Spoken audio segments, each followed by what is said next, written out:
Hello students, आप में से कुछ स्टूडेंट्स को दिक्कत हो रही थी डोमेन और रेंज वाले क्वेश्चंस में, या बेसिकली जो एफएक्स वाले क्वेश्चंस होते हैं जहाँ पे रेंज निकालना होता है या डोमेन निकालना होता है।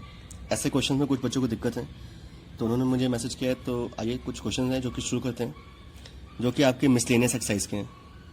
और मिसलेनियस में फिलहाल है ये क्वेश्चन नंबर 3 और आगे भी कुछ क्वेश्चन।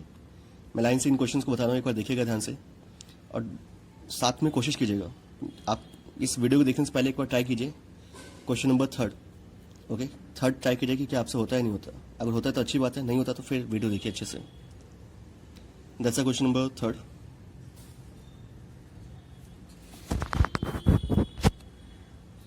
तीसरा question, f x equal to x square plus 2x plus 1 upon x square minus 8x plus 12। Question says that find the domain of the function when f x is given. आपको f x given है, domain निकालना है। तो f x given है, x की value क्या क्या हो सकती है। जो वाई रेंज तो फिलहाल पूछा नहीं गया, रेंज भी हम इससे निकाल सकते हैं, बट फिलहाल हम देखते हैं कि आखिर एक्स की वैल्यू क्या क्या हो सकती है। तो सिंपल सा एक तरीका होता है, पहला ये कि जब भी फ्रैक्शन का क्वेश्चन है तो आप डिनोमिनेटर को चेक कीजिए कि डिनोमिनेटर जीरो नहीं होना चाहिए। जब भी फ्रैक्शन का क्वेश्चन है, लास्ट टू लास्ट वीडियो जाइए, देखिए एक बार मैंने फ्रैक्शन के क्वेश्चन किस तरीके से किए हैं, उसको एक बार देखिएगा तब ये क्वेश्चन देखिएगा, वरना फायदा नहीं होगा। X square minus 8x plus 12,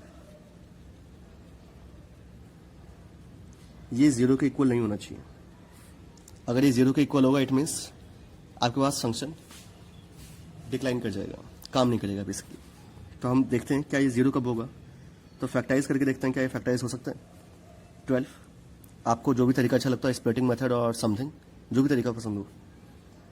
तो ये फिलहाल 2 है, 12 है, 3 4 6 2, डायरेक्टली 6 2 रखने पे आ रहा है ये। इट मीन्स मैं इसको फैक्टराइज डायरेक्टली कर रहा हूँ, आप एक बार ट्राई कीजिएगा। x minus 6 x minus 2 is not equal to 0, यानी कि x की वैल्यू 6 के इक्वल नहीं हो सकती और x की वैल्यू 2 के इक्वल नहीं हो सकती। अगर आप यहाँ पे 6 पुट करेंगे डिनोमिनेटर 0 होगा, 2 पुट करेंगे तब भी डिनोमिनेटर 0 हो जाएगा। It means the domain is पूरा रियल नंबर हो सकता है, बट 2 और 6 नहीं हो सकते। 2 और 6 याद देखिए, जब हम इसको इस तरीके से लिखते हैं 2,6, तो इसका सिंपल मतलब होता है सिर्फ 2 सिर्फ 6। लेकिन अगर मैं ये लिखूंगा 2,6 और ये ओपन ब्रैकेट, इसका मतलब 2 से लेके 6 के बीच में जितने भी नंबर्स आते हैं 2 से 6 तक, 2 और 6 नहीं, लेकिन इसके बीच के सारी वैल्यूज 2.0000001 से लेके 5.99999 जहां भी खत्म होता होगा वहां तक। और अगर ये है स्क्वायर ब्रैकेट, इट मीन्स 2 और 6 इंक्लूडेड है, तो 2 से लेके 6 तक, 2 भी है 6 भी है, उनके बीच की सारी वैल्यूज है। बट अगर ये इस तरीके से कर्ली ब्रैकेट में है, ओके, तो इट मीन्स सिर्फ ये 2 एलिमेंट्स, बाकी सब कुछ इसके बीच का कोई लेना देना नहीं है। तो this is your domain. Range पूछा नहीं है और हम निकाल भी नहीं रहे फिलहाल। तो याद रखिए, जब भी फ्रैक्शन का क्वेश्चन आता है आपको डिनोमिनेटर 0 के इक्वल रख देना है। Okay, I mean not equal रख के चेक करना है कि आखिर एक्स की वैल्यू क्या क्या नहीं हो सकती है। भले वो नॉर्मल हो, फैक्टराइज होता है तो फैक्टराइज कीजिए, क्यूब वाले हो तब भी उसको फैक्टराइज कीजिए। और अगर ये मान लीजिए फैक्टराइज नहीं होता फिलहाल, तब भी मैं इसको कुछ ना कुछ करके आखिर हम निकालते हैं एक्स की वैल्यू क्या है। कुछ ना कुछ तरीका होता, जब क्वेश्चन है तो तरीका भी होगा ही। Next one is the 4th question, try कीजिए एक बार। The 4th question is F X equals to root of X minus 1। That's your question. Root की कंडीशन क्या होती है, जिस तरीके से फ्रैक्शन की कंडीशन होती है कि denominator should not be equal to 0, same thing इस बेसिकली रूट वाली क्वेश्चन में कंडीशन ये होती है कि रूट के अंदर नेगेटिव नहीं होगा। और अगर रूट नेगेटिव नहीं होगा it means x minus 1 should be greater than और इक्वल टू 0, 0 से बड़ा होगा या 0 होगा, नेगेटिव नहीं होगा। इसका मतलब x should be greater than और इक्वल टू 1, x की वैल्यू 1 या उससे बड़ी हो सकती है। तो x की जो वैल्यू है वो 1 से बड़ी हो सकती है। इसका मतलब जो डोमेन है वो होगा 1, या तो 1 होगा, 1 इंक्लूडेड है, और 1 से बड़ी कुछ भी हो सकती है। सो दैट्स योर डोमेन, 1 से लेके इन्फिनिटी तक कुछ भी, और 1 इंक्लूडेड है। इन्फिनिटी की वैल्यू हमें नहीं पता, इसलिए हम उसे हमेशा नॉट इंक्लूडेड लिखते हैं। जब भी आप यहाँ पे x की वैल्यू पुट करेंगे, अगर मैं x की वैल्यू 1 पुट करता हूँ तो आंसर आएगा 0। 1 से आगे अगर आप कुछ भी पुट करते हैं तो जो वैल्यू होगी वो भी बढ़ते जाएगी। जैसे कि 2 पुट करेंगे तो 1 आएगा, 3 पुट करेंगे, या फिर आप इनके जो भी बीच वाले वैल्यूज हैं 1 से हल्का सा बड़ा, क्योंकि x की वैल्यू आप हमेशा 1 से ऊपर ही रख सकते हैं, और y की वैल्यू क्या आएगी यहाँ पे 0, या फिर 0 से लेके आगे बढ़ते जाएं बढ़ते जाएं बढ़ते जाएं। अगर आप यहाँ पे 1 से 1.1 रखते हैं तो यह आएगा रूट ऑफ 1.1, रूट ऑफ 0.1, जो भी वैल्यू होगी 0 से तो बड़ी होगी। It means the range is greater than 0 और इक्वल टू 0, 0 होगी या 0 से बड़ी होगी, और ये कहाँ तक जाएगी, इन्फिनिटी तक। अगर मैं इसको ले जाता हूँ कुछ लाख करोड़ कुछ भी कहीं तक, तो वो वैल्यू वैसे वैसे बड़ी होती जाएगी। इट मीन्स ये वैल्यू भी बढ़ती जाएगी रेंज भी। So your range is 0 to infinity and the domain is 1 to infinity. That's your question number 4th. Next one is question number 5th. पांचवा क्वेश्चन कहता है that fx equals to mod of x minus 1। एक चीज याद रखिए कि जब भी कभी क्वेश्चन ऐसा है, सिर्फ मॉड में क्वेश्चन, अंदर रूट नहीं है, फ्रैक्शन नहीं है, कोई कंडीशन नहीं है, सिर्फ मॉड में है, यानी कि रेंज हमेशा होगा पॉजिटिव। पॉजिटिव मीन्स 0 से लेके हमेशा आगे तक। ऐसा क्यों? इसकी x की वैल्यू क्या हो सकती है? आप कुछ भी रख सकते हैं, नेगेटिव पॉजिटिव कुछ भी रख सकते हैं, लेकिन जैसे ही मॉड से वैल्यू बाहर आएगी वो हो जाएगी पॉजिटिव। पॉजिटिव यानी कि 1 से आगे तक। 0 कब होगा? 0 होगा जब x की वैल्यू 1 हो। तो x की वैल्यू तो यहाँ पे कुछ भी हो सकती है। अगर आप यहाँ पे देखिए ध्यान से तो x की वैल्यू कुछ भी हो सकती है, 0, -1, +1, कुछ भी, कोई कंडीशन नहीं है, रूट नहीं है, फ्रैक्शन नहीं है, कुछ नहीं है। यानी कि जो डोमेन है वो है आपके पास complete real number, and the range is 0 to infinity. 0 is included, infinity is not. Question number 6th में आपके पास क्वेश्चन है x, x² अपॉन 1 + x²। इसका मतलब क्या है? This is the x, this is the y। y का मतलब है f of x, यानी कि f of x ये है। क्वेश्चन समझिएगा एक बार ध्यान से। क्वेश्चन में लिखा है f equals to this, this, यानी कि ये पार्ट तो x को रिप्रेजेंट कर रहा है और ये पार्ट y को। y का मतलब होता है fx और fx इसके इक्वल है। So your question is f of x equal to x² upon 1 + x²। Question में पूछा गया है find the range of the f। आपको रेंज बताना है f का। Okay, so let's start. हम कर क्या रहे हैं, यहाँ पे y पुट कर रहे हैं।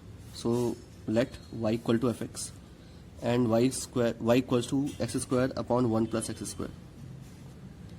आपको किसी तरीके से x की वैल्यू निकालनी है।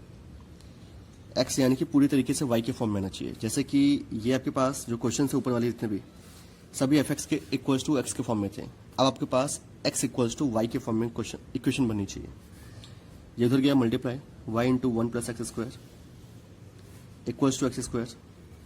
आगे सॉल्व करें हम इसको, y इंटू x² और y इंटू 1, तो y plus y equal to x², वो उधर चला गया minus y x²। x² is common, 1 minus y, this is y। y इधर नीचे आ गया तो y upon 1 minus y equals to x²। और जैसे आप ये रूट हटाएंगे यहाँ पे, ये आ जाएगा रूट में, आगे एक प्लस माइनस। अब कंडीशन क्या है? पहली कंडीशन रूट वाली लेते हैं या अंदर से बाहर की ओर आते हैं। The first condition is that denominator can't be negative, can't be 0। Denominator 0 नहीं हो सकता, यानी कि 1 माइनस y 0 के इक्वल नहीं हो सकती, यानी कि y की वैल्यू 1 नहीं हो सकता। पहला कंडीशन। सेकंड, रूट के अंदर वैल्यू नेगेटिव नहीं हो सकती। ओके, यानी कि y वाला पार्ट आपके पास नेगेटिव नहीं होगा। y अगर नेगेटिव हो जाएगा तो रूट के अंदर वैल्यू नेगेटिव आएगी। या y की वैल्यू यहाँ पे अगर मैं देखूँ तो -2 से अगर हल्के 1 रहेगा तो 0, 1 से अगर बढ़ती है 2, 3, 4, 5, अगर मैं कुछ भी रखूँ 1 से ऊपर कुछ भी अगर आप रखोगे तब भी ये वैल्यू नेगेटिव हो जाएगी। तो एक तो y नेगेटिव नहीं होना चाहिए, या फिर आप शॉर्ट में बोल सकते हो y upon 1 minus y should be greater than और इक्वल टू 0। ये जो अंदर पूरी वैल्यू है ये 0 से बड़ी होनी चाहिए या इक्वल होनी चाहिए। इसका मतलब y should be greater than और इक्वल टू 1 माइनस y। अब इस कंडीशन को आप साफ साफ देखिए। क्वेश्चन में कहा गया है कि अगर आप y को 1 से ऊपर ले जाते हैं, अगर आप y को 1 से ऊपर ले जाते हैं, 2, 3, 4, 5 कुछ भी रखेंगे तो इसके आगे नेगेटिव आ जाएगा। तो y की वैल्यू 1 से बड़ी नहीं हो सकती, यानी कि y की जो मैक्सिमम वैल्यू 1 भी नहीं हो सकती और 1 से बड़ी भी नहीं हो सकती, यानी कि y is less than 1। Second case, जो ये ऊपर वाला हिस्सा है, मान लीजिए नीचे वाला तो पॉजिटिव हो गया मेरे पास इस कंडीशन के हिसाब से, लेकिन अगर ये आपके पास ऊपर वाला पार्ट नेगेटिव होता है खुद, y अगर हम यहाँ पे नेगेटिव पुट करते हैं, ये जो रूट के अंदर y है, तो अगर ये नेगेटिव हो गया तब भी आपके पास रूट के अंदर वैल्यू नेगेटिव हो जाएगी। यानी कि y नेगेटिव भी नहीं होना चाहिए. It means y should be greater than 0. 0 भी पुट कर सकते हैं आप. अगर आप 0 पुट करते हैं तब भी वैल्यू काम कर जाएगी, लेकिन 1 से छोटी और 0 से बड़ी होनी चाहिए. It means range is equal और greater than 0 but less than 1. That's your range. छोटा सा रेंज है, शायद थोड़ा मुश्किल होगा समझने में, बट देखिएगा अच्छे से.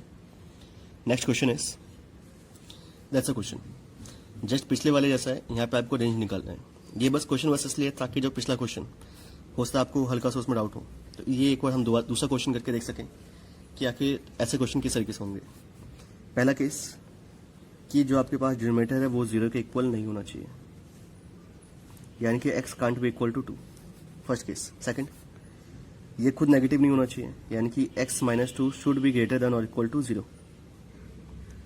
और not 0. Sorry, it's always greater than, क्योंकि डिनोमिनेटर है ये, इसलिए ये हमेशा 0 से बड़ा होगा. 0 से छोटा नहीं हो सकता. 0 नहीं हो सकता इसलिए क्योंकि डिनोमिनेटर है, और ग्रेटर देन 0 होना चाहिए क्योंकि ये पूरा रूट में है. सो x should be greater then 2. पहला केस ये. First one is this. Second case is this. Third case, ये भी नेगेटिव नहीं हो सकता. x minus 1 can't be negative. It could be 0 but can't be negative, यानी कि x की वैल्यू होनी चाहिए 1 के इक्वल या बड़ी. That's a third case. It means the overall value is x की वैल्यू 2 के इक्वल नहीं होगी, 2 से बड़ी होगी और 1 से बड़ी होगी. ओके, 2 के इक्वल नहीं होगी, 1 से बड़ी होगी. 1 के इक्वल है बट 2 नहीं है, यानी कि 2 इंक्लूडेड नहीं है. यूनियन, हम यहाँ पे यूनियन इस्तेमाल कर रहे हैं. 2 नहीं होगा, यानी कि 2 रहेगा ओपन में, और 2 से बड़ी कुछ भी हो सकती है. So that's a range. अलग क्वेश्चन था, ट्राई कीजिएगा. एक और क्वेश्चन देखते हैं इसी का. अगर क्वेश्चन हो 1 माइनस एक्स और 2 माइनस एक्स रूट में, and this is the f of x, तब क्या होगा? Same condition, 2 minus x can't be equal to 0. That is okay, that is x can't be equal to 2. First case.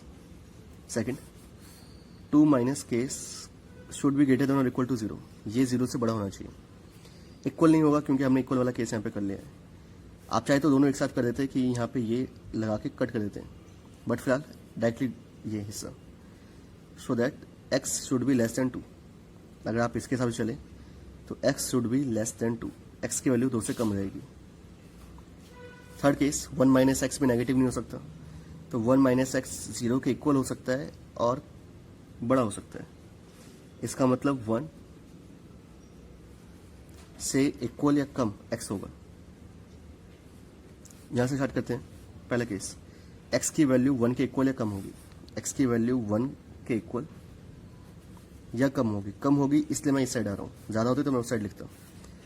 1 से कम होगी, यानी कि ये हिस्सा यहाँ से आगे तक. अब आगे वाला केस कहाँ रुकता है कि x की वैल्यू 2 के इक्वल नहीं होगी. हटा दिया इसे. x की वैल्यू, ये केस आपके पास काम कर रहा है. फिलहाल अगर मैं इसको माइनस इन्फिनिटी तक भी लिख देता हूँ. सेकंड, x की वैल्यू है वो 2 से कम है. 2 से कम है तो ये आपके पास काम कर रहा है यहाँ तक. अच्छा, क्या वैल्यू 2 से 1 के बीच में हो सकती है? एक बार रख के देखते हैं. 2 से 1 के बीच में कोई वैल्यू 2 नहीं रख सकते. 1 रख के देखते हैं. 1 रखेंगे 0. 2.5 रख के देखते हैं. जैसे आप 2 से 1 के बीच में 1.5. जैसे आप 1.5 रखेंगे ऊपर वैल्यू हो जाएगी नेगेटिव, यानी कि इन दोनों को जोड़ के सीधी सी बात है कि जो x की वैल्यू है वो हमेशा 1 से कम ही होगी. x की वैल्यू 2 से कम है, 1 से कम है या 1 के इक्वल है. इट मीन्स 1 से हमेशा कम. So that's your range. Minus infinity से लेके 1 तक एंड 1 इज इंक्लूडेड. हल्के से सोचने वाले क्वेश्चन है बट इजी हैं, अच्छे हैं. You can try this. Thank you. मिलते हैं नेक्स्ट वीडियो में किसी नए चैप्टर के साथ. अगर आपको फिर भी कोई डाउट है इस चैप्टर में, आस्क मी. Thank you.